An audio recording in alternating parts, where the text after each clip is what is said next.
Mitram and Bandhuvam, welcome to South Asia Maps Education Channel. This is your presenter Dr. J. Reddy. Mitram and Bandhuvam, we are continuing our fascinating journey on human ecology and MIC, that is the military industrial complexes. This is the term coined by President Eisenhower around about 1959 when he was demitting the office. Excuse me. Human ecology covers a broad range of topics. Anything related to humans and their interaction with the nature, biotic, abiotic things. Military industrial complexes are socio-economic political niches, essentially our modern industrial lifestyles. This is 118. The title is China, India. They're exuberant after the age of exuberance. When the age of exuberance is over, you cannot be exuberant. But this is a very interesting thing. Today, China and India, we see they are exuberant after the age of exuberance. That means they are showing a sort of pseudo-exuberance or neo-exuberance. You can use whatever the term you prefer. China and India in the age of post-exuberant period, in the era of post-exuberant. What is age? That just I put like abbreviation. Age of exuberance is a centuries of the growth, economic development, economic affluence. We can say that is round about from 1500 to 1950, or you can extend to even 2000 AD also. 4.5 or 5 centuries of the growth due to sudden enlargement of the habitat, new lands for Europeans and their descendants as a result of voyages and discoveries like American Vespucci and Christopher Columbus, and they landed in the New World and found vast lands. That is happened around about 1500 AD or so. The age of exuberance. China, India, exuberant. After the age of exuberance, actually they are in post-exuberance era, post-exuberance period, and they feel themselves they're exuberant. That is the point of discussion today. So here, to put the things in broader perspective, age, abbreviation for age of exuberance, 4-5 centuries of economic growth, affluence. Led to age of saturations, essentially during after World War II. Then we enter into post age. Due to the temporary availability of these new jobs for certain social niches like software and so on, we can say a neo-exuberance from 1980s, 90s, 2000 and so. Then actually we entered into twilight, a type of diminishing light, twilight zone, age of exuberance, or post-age of exuberance. This is the human ecology.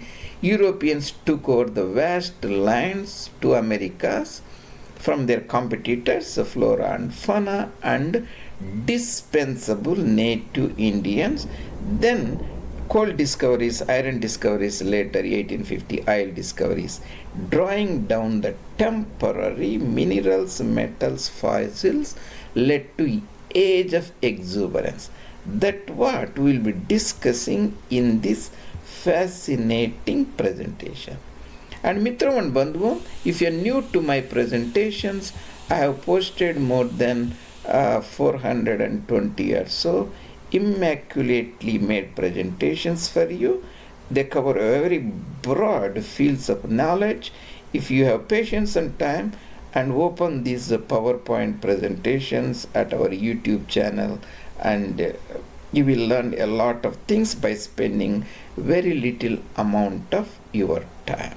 That is South Asia Maps J. Reddy as of 2023 August. We have 423 videos or so. You can type in the YouTube channel my name J. Reddy, you can find it, and you can also find me at posting in the Twitter site, that is India Maps number 2. And this is our ecology series, and this is ecology series part 118. China and India, they are showing exuberance after the age of exuberance, that means in the age of post-exuberant period, and other presentations in the same human ecology series. You can find them in the appropriate playlist or folder.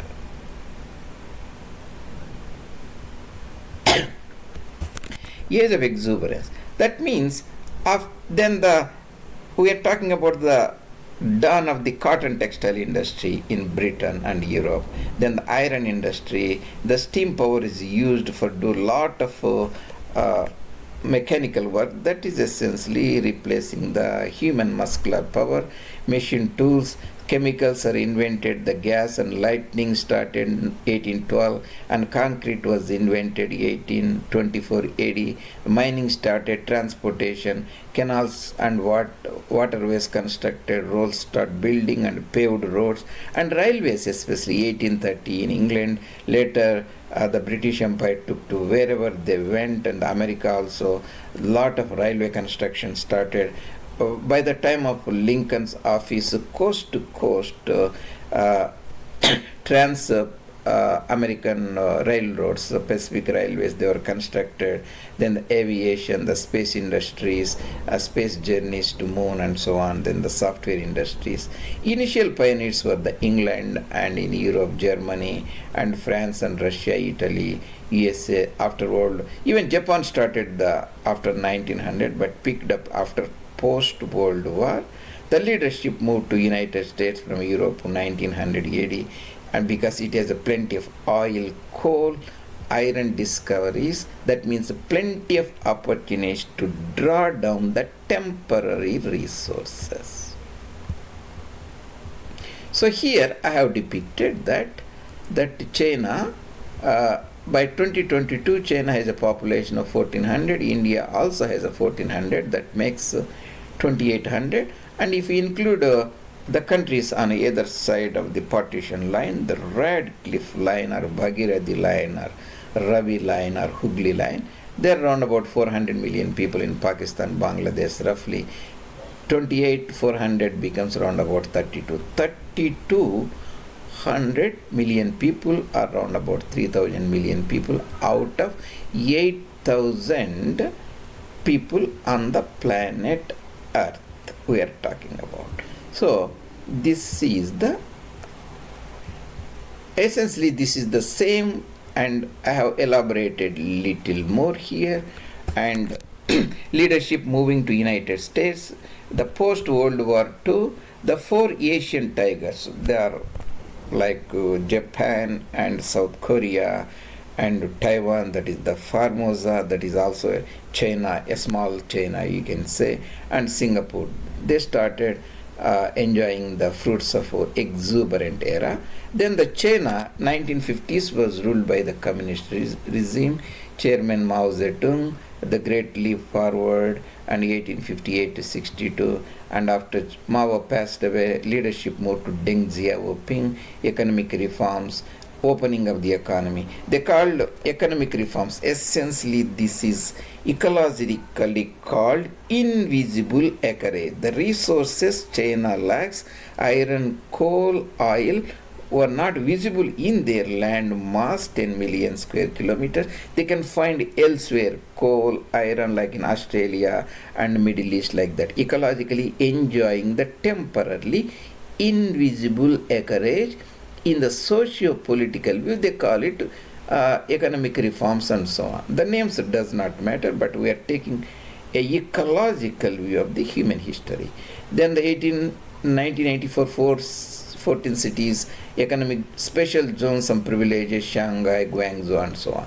India also was a British colony for a lot of years. It is also a sort of industrialization happened already, but 1990, during the era of P.V. Narasimha Rao, economy opened and so on, again start enjoying more invisible acreage, the acreage that is not present in the Indian soil, in their territories and elsewhere, getting the resources. Invisible acreage, visible acreage, phantom acreage, trade acreage, ghost acreage. I talked elsewhere. You can look in the Human Ecology or type it in the YouTube channel. Age of overpopulation, actually now both the countries suffer. What are we are putting here? That means here we are putting, and around about in 1879 that steam engine is invention, 1945 almost end of age of exuberance, you can say, or you can put to 1970-69, that is the landing on moon. The exuberant human beings landed on moon, but they told there is nothing over there. There is no invisible acreage, trade acreage you can get, unlike when Columbus, Vespucci, they landed in the New World. It's essentially energy resource spending, human extravaganza, we can say. Ecological perspective. So 1800, there's a graying out this years of exuberance or neo-exuberance, twilight zone of exuberance. China and India, first China joined this game in 1900, before few years before India started that. And how can this is the years of exuberance. We have put an icon here. The human being is very ebullient, exuberant here. When you say this resource consumption, let's say 24 hours clock or 12 hours clock, the Europeans, England, Europe, later United States, enjoyed a lot of years of exuberance, discovery of new lands, taking over new lands. Let's say roundabouts, let's say this entire years of exuberance ends in 12 hours time period. So Asian giants, we can say, started around about 6 p.m. in the evening or so. We started around about the early morning, and so 6 p.m. in the evening. Then China started around about 8 p.m. or so, when most of the resources, almost the food party, that is the oil fiesta, oil party is over, but they got some and they start enjoying, build huge urban centers and extravagant society. Then we can see the Indians started 9 p.m. or so, and essentially at the terminal age of exuberance, we can see the age of exuberance and terminal age of exuberance. So the China and India, the exuberant after, we can say, age of exuberance, or they're exuberant in post-exuberant era. Essentially there is not much resources for these two societies to enjoy. That is, the Europeans enjoyed the age of exuberance in the two new worlds, Australia, two Americas, Australia, New Zealand, and around about 6 o'clock it started graying out, and Asian giants also started, the Japan and Korea and Taiwan and Singapore too. At 9 o'clock the China jumped into the age of exuberance, started drawing down the resources. India started at 9 p.m. when most of the resources are over. These two countries now, they have around about 2800 or 3 billion people among 5 billion. So if they all started aspiring and getting a sort of homocolossalness or industrial lifestyle, that will not be possible. There are no resources. So we looked about this age of exuberance before, you can look at it, and also we looked about the population issue and China 1800 million people in 75 cities. So essentially various provinces gives little more detail of what is happening to these two countries, which now joined this China and India exuberant after the age of exuberance, and hope this will give you a proper perspective, and see you later in other presentations. This is a presenter, Dr. J. Reddy.